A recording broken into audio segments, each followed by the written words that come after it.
On October 1st, the first official release of FIFA 22 is released. Now it's month still. Now the month is gone and we have our result. This year, variegated change is called hypermotion, a new technology that is supported to be purely visual. It's a body motion capturing technology that records every moment of the real players on the field in order to display them as realistically as possible on our screens. Visually, the differences I'm noticing in relation to previous years from my sporting involvement with the series were not so significant. But what changed and significantly improved the overall experience was our complete reduction of situation where players were moving supernaturally.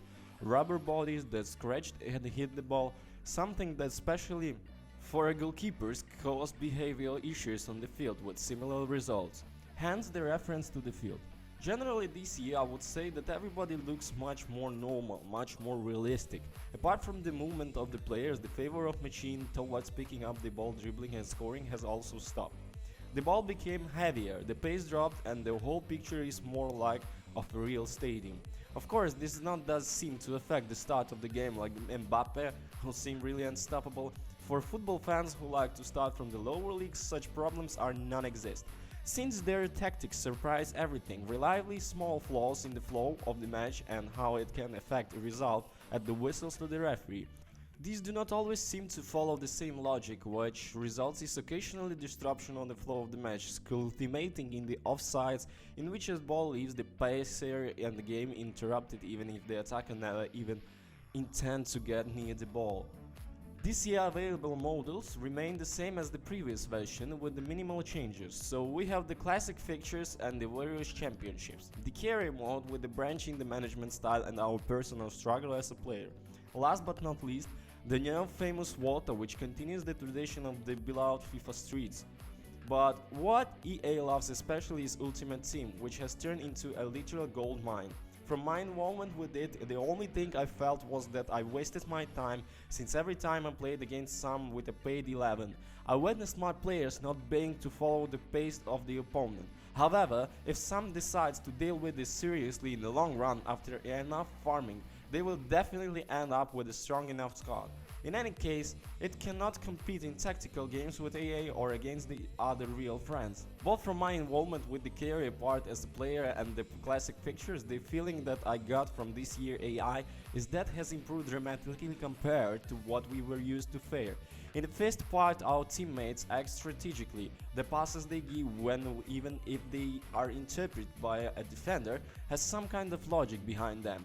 Also, if we want to play as a heavy type organizer, they will try to open their own more regularly and not in bulk as usual. In general, what remains is the only follow of the rhythm of the impulse. In the second part, although we are potentially controlling our entire team, one can easily realize that the other players are acting smaller than ever, the point where you will see them putting the bodies against the defenders to make room for the rest of them. For the manager part, the only mention it deserves that it continues to be most unsuccessfully to entire title. Especially since there is football manager, I wonder if there's even one who will buy FIFA just to play this mode.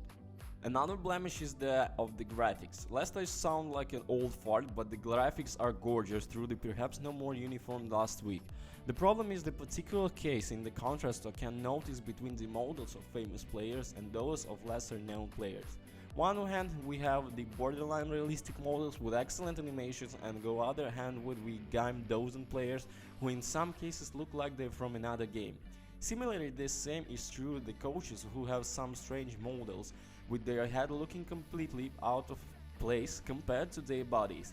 Aside from these details true, the visuals are impressive, and the detail which with the new pictures are rendered can really put you in the mood of an Anfield derby and feel some of magic you never walk alone. In general, I always consider football as a game for two, either locally or online. This is because the fun index went up sharply when you were dealing with a friend, and on the contrary it dropped dramatically after constantly dealing with teams controlled by the computer. In this year edition, however, and to my great surprise, all this has changed. Now I'm much more happy to play against AI in order to bring glory to my beloved Crawley FC or to chase a place in the national team in Greece.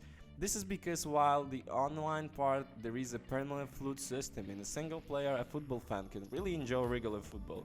Even carry mode has its grace, even if it's not so much a fan dealing with the entire leagues, so despite any setbacks, FIFA 22 manages to win on points that have to do with whether something repetitive like a football game can be fun after a few hours. But where he scores in fact impressively his ability to achieve it through as quite a realistic approach. So thank you guys for watching the video, don't you guys forget to comment and subscribe. Also a couple of words about the Ultimate Team.